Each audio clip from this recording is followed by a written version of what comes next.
नमस्कार, मी डॉक्टर जगन्नाथ पाटील. आपलं मन यूट्यूब चॅनलमध्ये आपलं स्वागत आहे. आज आपण ॲडव्होकेट मनोज ज्ञानोबा कराड यांची मुलाखत आपलं मन यूट्यूब चॅनलवर दाखवणार आहोत. बीडचंच नव्हे तर महाराष्ट्रातल्या समस्त वंजारी समाजाच्या भावना ॲडव्होकेट मनोज कराड यांनी आपलं मनसाठी व्यक्त केल्या. आपलं मन यूट्यूब चॅनलसाठी माध्यम यूट्यूब चॅनलचे श्री गोपाळ कुलकर्णी हे आज मनोज ज्ञानोबा कराड यांची मुलाखत घेणार आहेत.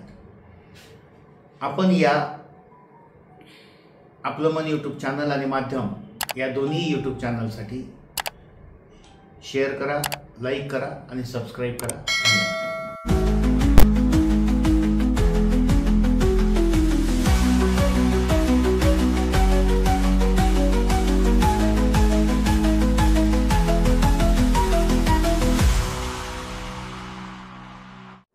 मित्रांनो नमस्कार, मी गोपाळ कुलकर्णी. माध्यम वृत्तामध्ये आपलं स्वागत आहे.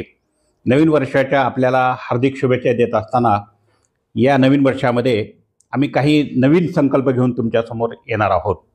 नवीन घडामोडी तुम्हाला आमच्या यूट्यूब चॅनलवर पाहायला मिळणार आहेत.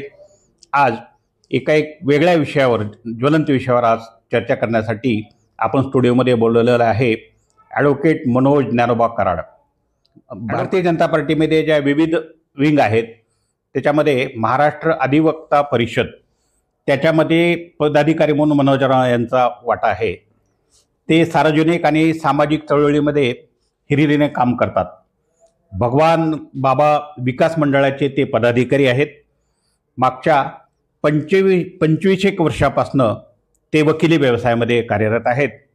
ग्रामपंचायतीचे सरपंच, त्याच्या बँकेचे पदाधिकारी, विविध सामाजिक संघटनाशी वेगवेगळा त्यांचा सहभाग असतो.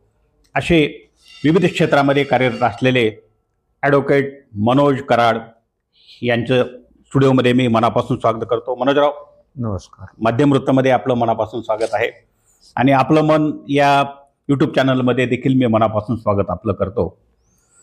आणि आपण जवळपास फौजदारी वकील म्हणून मराठवाड्यामध्ये ज्येष्ठ विधिज्ञ म्हणून परिचित आहात. त्याच अनुषंगानं देखील आम्ही तुम्हाला काही प्रश्न विचारणार आहोत. माझा पहिला थेट प्रश्न तुम्हाला असा आहे की सध्या जे प्रकरण चालू आहे बीड जिल्ह्यामध्ये, त्याच्यामध्ये वंजारी समाजाला ठरवून टार्गेट करण्याचा प्रयत्न काही नेते करत आहेत का? आणि याला जोडूनच दुसरा प्रश्न माझा असा आहे की या निमित्तानं बीड जिल्ह्यामधील वंजारी समाजापुरताच हा प्रश्न न राहता मराठवाड्यातील वंजारी समाजाला भीतीच्या सावटाखाली समाज वावरतो आहे, असं तुम्हाला वाटतं का? नमस्कार. वास्तविक पाहता आपण जो पहिला प्रश्न विचारला की वंजारी समाजाला टार्गेट केलं जातंय का, तर मी तुम्हाला सांगू इच्छितो की आमचा वंजारी समाज हा खूप गरिबीतून आणि दारिद्र्यातून वर आलेला समाज आहे. हा समाजाचं मूळ काम म्हणजे काय आहे की ऊसतोड कामगार पुरवणारा महाराष्ट्रातला एक फार सगळ्यात मोठा समाज म्हणजे वंजारी समाज. साहेब, आमच्या दादा परदादा ह्यांच्या पूर्वीपासून आम्ही कष्ट करत आलेलो आहोत. आम्ही ऊसतोडच्या माध्यमातून वेगवेगळ्या गावात, वेगवेगळ्या राज्यात जात असतो. आम्हाला ऊस तोडणं किंवा काम करणं हे नवं नाही. परंतु जसा जसा समाज शिकत गेला आणि शिक्षणाच्या माध्यमातून समाज मोठा होत गेला, त्यावेळी आमचे काही राजकारणातले काही लोक हे मोठे झाले आणि ते समाजकारणात चांगल्या प्रकारे काम करू लागले.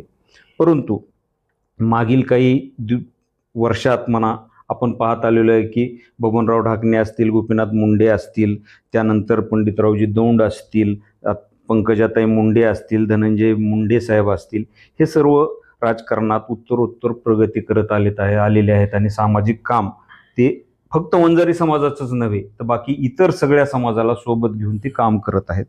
परंतु राजकारणात कुरघोडी करण्याचा प्रकार असतो. या प्रकारातून धनंजय मुंडे साहेब असतील किंवा आमच्या जे पुढारी आहेत बीड जिल्ह्यातले असतील बघ, या समाजाने काही समाजाच्या विरोधात राजकारणात कुरघोडी केली किंवा ते प्रगती केली, त्यांना जे यश प्राप्त झालं ते यश काही विशिष्ट लोकांना बघवत नाही, हे ज्याच्यातून दिसून आलं. आणि मग हे यश विरोधकांना पचवता येत नाही, हे देखवत नाही. त्यामुळं त्यांनी काय केलं की आता हे देशमुख हत्या प्रकरण, जे मस्साजोगचे सरपंच आहेत धनंजय, हत्या प्रकरणाच्या आडून ह्या आमच्या राजकीय नेतृत्वांना संपवण्याचा प्रयत्नाने घाट घातलेला आहे. आणि मग मी तुम्हाला ह्या तुमच्या पहिल्या प्रश्नाचं उत्तर घेतो. दुसरा प्रश्न असे की वंजारी समाज हा भीतीच्या सावटाखाली आहे का? तर वंजारी समाज हा पूर्वीपासून ऊसतोड कामगार राहिलेला आहे. त्यांची नवीन बाळांतन झालेली बाई सुद्धा 8व्या दिवशी फडावर जाऊन काम करते आणि ऊस तोडायचं त्या कोयत्यानं काम करते. त्याच्यामुळे वंजारी समाजाला रानावनात जाऊन काम करायचं, एकट्यानं काम करायची सवय, त्याच्यामुळे वंजारी समाज हा भीतीच्या सावटाखाली राहील असं मला वाटत नाही. आणि वंजारी समाज काही त्या भावनेत कधीच राहणार नाही. परंतु ह्या राजकारणाच्या माध्यमातून बीड जिल्ह्यातले हे जे प्रकार झाले त्या माध्यमातून मग आमदार धससाहेब असोत, बाकी जरांगे साहेब असोत, हे लोक वेगवेगळ्या ठिकाणी आता टार्गेट करायचा प्रयत्न करत आहेत. आणि परभणीची काल परवाची सभा झाली, त्यामध्ये जरांगे साहेबांनी सांगितलं की आम्ही धनंजय मुंडे यांना रस्त्यावर सुद्धा फिरू देणार नाही. ह्या गोष्टी जो आहेत समाजाच्या हिताला बाधक ह्या गोष्टी होत आहेत. या गोष्टीतून होणार काय? पुढारी ज्या त्या ठिकाणी ज्या त्या लेवलला राहतील, पण समाजात तेढ निर्माण होऊन कुठंतरी आणखी ठिणग्या पडण्याची शक्यता आहे. आणि माझ्या समाजाला विनंती आहे की एखाद्या व्यक्तीनं एखाद्या समाजाबद्दल काही मत व्यक्त केलं असेल तर त्या व्यक्तीची पात्रता, त्या व्यक्तीची कुवत, त्या व्यक्तीनं बोललेला विषय कितपत घ्यायचा हे आपल्या समाजानं ठरवलेलं पाहिजे. एखाद्या नेतृत्वानं जर असा आपल्या समाजावर आक्षेप घेतला असेल, समाजाबद्दल बोलत असेल, तर त्याला ह्या समाजातलं आपल्या 2 समाजात भांडण लावायचंय आणि ह्या 2 समाजातलं भांडण लावून त्यांना त्यांची पोळी भाजून घ्यायची असं मला वाटतं. त्याच्यामुळं आपल्या समाजानं, वंजारी समाजानं विशेषतः संयम दाखवणं यावेळी गरजेचं आहे. आपल्यासाठी कुणी आपल्याला अडवेल आणि आपल्याला कुणी बाहेर निघू देणार नाही हा विषय, हा चर्चा हे फक्त म्हणणाऱ्याच्या तोंडापुरतं मर्यादित असतं. आपल्यापर्यंत असं कोणती गोष्ट येणार नाही, कारण आपण आधीच ऊसतोड कामगार आहेत. कोयता कुठं चालवावा लागतो हे आपल्याला खूप चांगलं माहीत आहे. त्याच्यामुळं आपण आपला नाद कुणी करणार नाही. परंतु काही लोक चुकीच्या माध्यमातून तुम्हाला उचकावून देण्याचा प्रयत्न करत आहेत, तर ह्या माध्यमातून तुम्ही कसलंही संयम दाखवण्याची ही वेळ आहे. काळ ठरवेल, वेळ सांगेल की कोण गुन्हेगार आहेत, कोण आहे. आणि विशेष म्हणजे अशी प्रवृत्ती करत असणारे देशमुखाचे जे मारेकरी आहेत, ह्या प्रवृत्तीला जात नसते, गुन्हेगारांना कधीच जात नसते. परंतु एखाद्या समाजाच्या व्यक्तीवर अन्याय झाला की रस्त्यावर यायचं आणि न्याय मागायचा, न्यायाची वाट सुद्धा बघायची नाही. ह्या प्रवृत्ती ह्या सध्याच्या परिस्थितीला चांगल्या नाहीत. या प्रवृत्तीमुळे 2 समाजात तेढ निर्माण होऊन एकमेकांचे खुनं पडण्याची शक्यता आहे. त्यामुळे मला वंजारी समाजांना हेच सांगायचं की आपण खूप प्रगती केलेली आहे, आपण खूप शून्यातून जग निर्माण केलेलं आहे. आज आपण सनदी अधिकारी बघा, एज्युकेशन मध्ये बघा, डॉक्टर्स बघा, आपण एवढी प्रगती केलेली. या प्रगतीला कुठंतरी खीळ लागू द्यायची नसेल तर जे लोक आपल्याला असं बोलण्यासाठी उद्युक्त करतात, आडवाडवीच्या भाषा करतात, अशा लोकांकडे दुर्लक्ष करा. दुर्लक्ष करणारा माणूसच पुढे जात असतो. हे माझं याविषयी या ठिकाणी सांगणं आहे. एकंदर संतोष देशमुख यांच्या हत्येच्या प्रकरणातून जे सध्या वावटळ सुरू आहे महाराष्ट्रामध्ये, आणि त्याच्यातनं अशी सगळीकडे चर्चा अशी चालू आहे की महाराष्ट्रातील वंजारी समाजाचं नेतृत्व किंवा राजकारणातून त्यांना नेते मंडळींना उठवण्याचा प्रयत्न होतो आहे का, असं तुम्हाला काय वाटतं का याबद्दल काही? वास्तविकच मी मगाशी सांगितलं की आरोपी किंवा असे निर्घुण खून करणाऱ्या लोकांना कसलीच जात नसते. आणि मस्साजोगचे सरपंच स्वर्गीय संतोष देशमुख यांची जी दुर्दैवी हत्या झाली त्याबद्दल आम्ही सुद्धा संवेदना व्यक्त करतो. आम्हाला सुद्धा त्या गोष्टीचं खूप दुःख आहे. अशा समाजात असल्या घटना व्हायला नाहीत पाहिजेत. आणि विशेषतः सर्वात सुरुवातीला पंकजाताईंनीच याबद्दल SIT नेमा म्हणून सांगितलेला आहे. आणि तो माझा बूथ प्रमुख होता SIT नेमा असं पंकजाताईने सांगितलेलं आहे. मग ह्या सगळ्या समाजाच्या भावना ह्या अशा दुर्दैवी गोष्टीच्या विरोधातच आहेत. मग आमचे तुम्ही वंजारी समाजाला तुम्ही जे म्हणलात ना की त्यांना संपवण्याचा किंवा त्यांना टार्गेट करण्याचा हे पहिल्यापासून होत आले साहेब. बबनराव ढाकणे असतील, त्यांना बघा ते एकदा निवडून आणले, पुन्हा त्यांना पाडलं.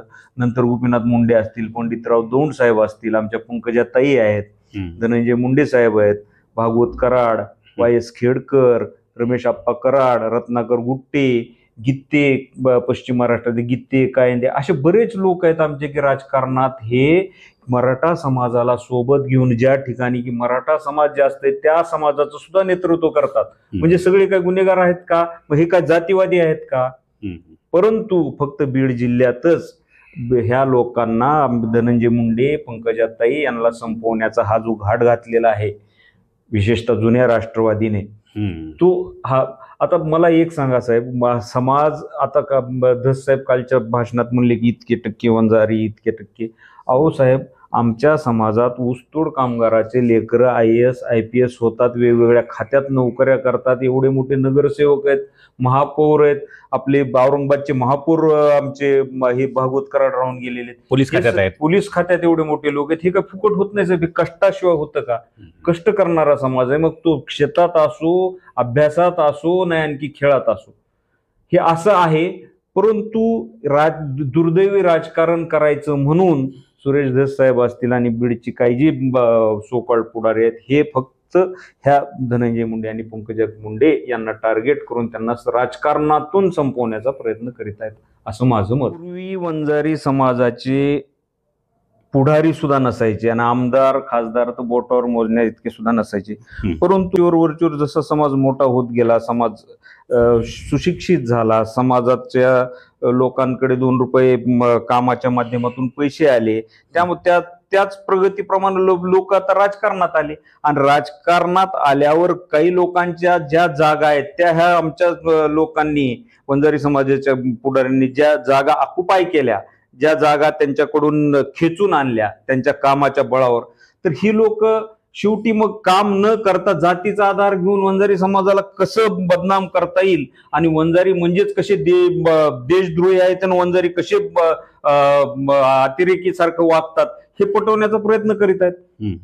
परंतु वंजारी समाजानं आतापर्यंत स्वातंत्र्यासाठी दिलेला लढा असेल, स्वातंत्र्य सैनिक असतील, आमच्या भागात वंजारी समाजाचे किती स्वातंत्र्य सैनिक आहेत, किती लोक त्या निजामाच्या लढाईत लढले, हे कोणी विचार करायला तयार नाही. पण वंजारी कसा अतिरेकी आहे आणि वंजारी मुळेच हे वातावरण कसं बिघडायला सांगायचा सारखा प्रयत्न होत असलेला दिसत आहे. मग ह्या प्रकरणाच्या निमित्तानं बीड बिहार होतो का काय अशी पण चर्चा चालू आहे, त्याबद्दल काय म्हणायचं तुम्हाला? साहेब, माझं असं म्हणणं आहे की बीडच बिहार, मला सांगा ह्याचा जर एखाद्या गुन्ह्याचा रेशिओ जर बघितला तर बीडमध्ये समजा तुम्ही एखादा महिना काढला, बीडमध्ये जर 10 खून झालेले असतील बीड जिल्ह्यात, नगरमध्ये 15 आहेत, पुण्यात 16 आहेत, मुंबईत 20 आहेत, परंतु बीडच का टार्गेट केलं जातं? तर बीडमध्ये जो आता वंजारी समाजाचं जे काही नेतृत्व सध्या फुलायला लागलेलं आहे ते बीडमधून फुलायला लागलेलं आहे. मग ह्या लोकांना इथंच जर आपण घरी बसवलं, इथं जर त्यांचं सामाजिक हनन केलं तर हे आपल्याला उद्या प्रतिस्पर्धी राहणार नाहीत, ह्या दृष्टीने हे काम चालू आहे. अच्छा. आणि आता या प्रकरणाच्या निमित्तानं महाराष्ट्रामध्ये ठिकठिकाणी जनाक्रोश मोर्चे काढले जात आहेत. आजच विविध पक्षाच्या लोकांनी राज्यपालांची पण भेट घेतली. तर या निमित्तानं एक वातावरण महाराष्ट्रातलं गडूळ झालंय असं वाटतं का तुम्हाला? बिलकुल. मला काय म्हणायचंय की एखादी घटना घडून घेतली तर तुम्ही पोलीसवाल्यांचा तपास होऊ देत नाहीत, तुम्ही पोलीसवाल्यांना काम करू देत नाहीत, बाकीच्या यंत्रणांना काम करू देत नाही, तर तुम्ही निष्कर्ष काढता, तुम्हीच जज होऊन त्याला फाशी ठरवून टाकता. अरे येऊ द्या, जगासमोर येऊ द्या, तपास होऊ द्या, तपासातून जे काही येणार आहे ते कळणार आहे. तिथं फडणवीस साहेब एवढं मुख्यमंत्री महाराष्ट्राचे, त्यांनी ह्याच्यात सांगितलेलं आहे की एकालाही सोडलं जाणार नाही, कुठलाही असो. मग मुख्यमंत्र्याला काम करू द्या, तपास होऊ द्या. असंही मी क्रिमिनलची वकिली करतो, त्याच्यात माहिती आहे 90 दिवस चार्जशीट दाखल करायला लागतं. तुम्हाला 8 दिवसातच निकाल कसा मिळेल? थोडी वाट बघा, येऊ द्या लोक समोर. ह्या गोष्टी न पाहता तुम्ही स्वतः जज होऊन निकाल द्यायला तयार झालेले दिसता. आणि या निमित्तानं जर वातावरण तर गढूळ झालेलं आहे सगळं, तर कुठं हा प्रकरण कुठं थांबेल असं वाटतं तुम्हाला आता सध्या? साहेब, हा प्रकार थांबवणं हे खरं तर वास्तविक पुढाऱ्यांच्या हातात असतं. कारण पुढारी जे असते त्यांना लोक ऐकत असतात, त्यांचं अनुकरण करत असतात. आम्ही आता वेगवेगळ्या आता आमचे आमदार रमेश कराड साहेब लातूर ग्रामीणमध्ये, आम्ही त्यांचं काम केलेलं आहे, त्यांच्यासोबत फिरलो. तर आमच्या सोबत जवळपास आमच्या मतदारसंघात 1.5 लाख मतदान मराठा समाजाचं, मराठा समाजानं आम्हाला निवडून आणलं. मग हे बाकीच्या सगळ्या जिल्ह्यात वगैरे व्यवस्थित चाललेले, बीडमध्येच असं का होईल? ह्याला जबाबदार तिथले पुढारी आहेत.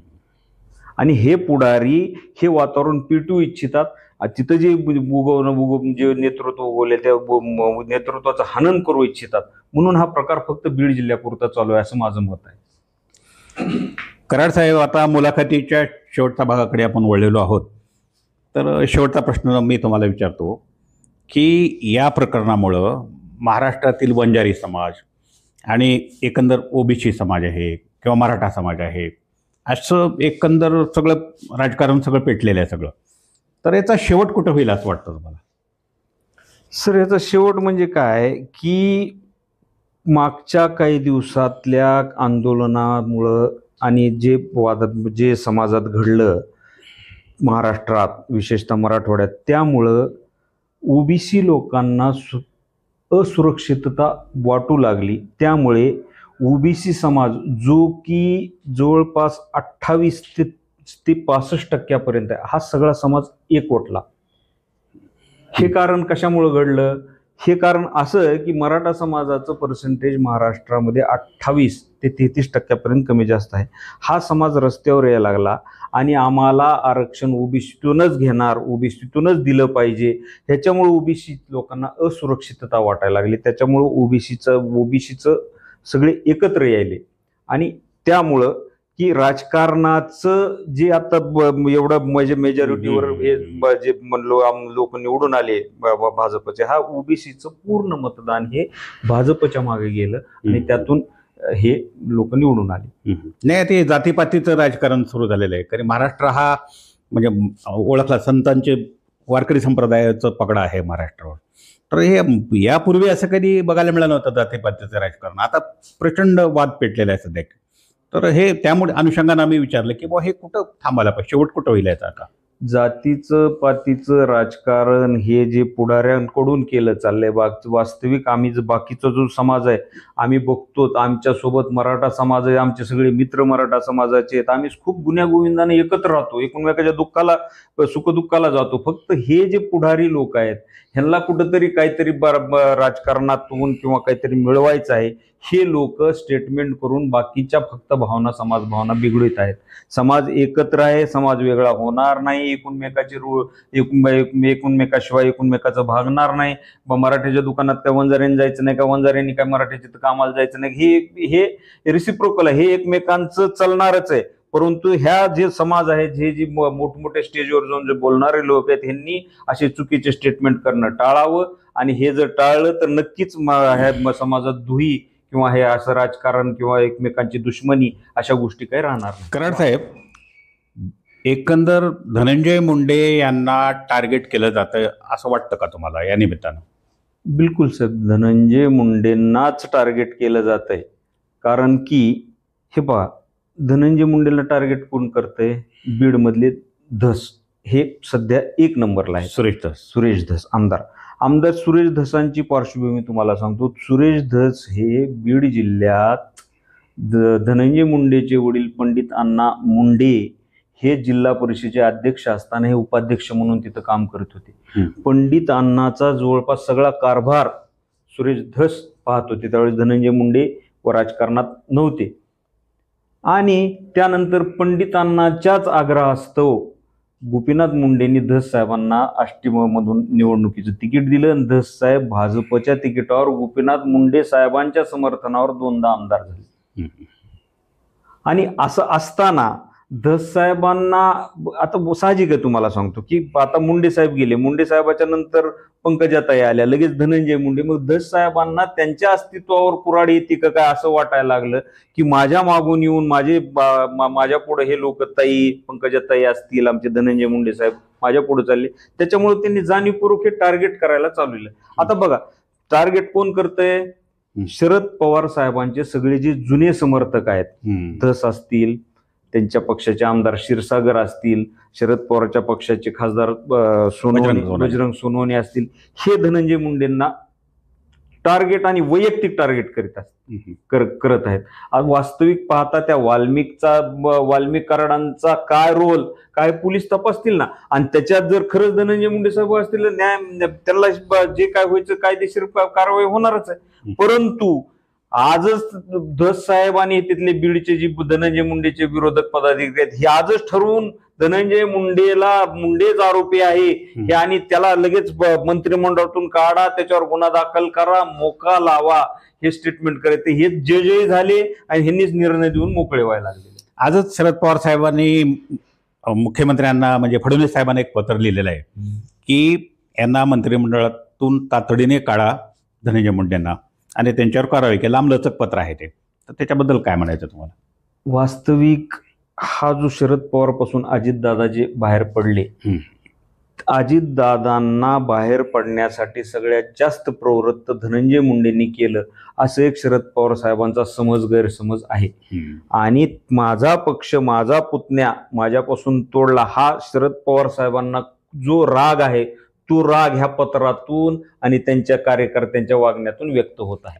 आपण एवढ्या वेळातला वेळ काढून आमच्या स्टुडिओमध्ये येऊन या ज्वलंत प्रश्नावर जे मनमोकळेपणाने चर्चा केली त्याबद्दल माध्यम समूहातर्फे आणि आपलं मन यूट्यूब चॅनलतर्फे तुमचं मनापासून स्वागत करतो, आभार मानतो.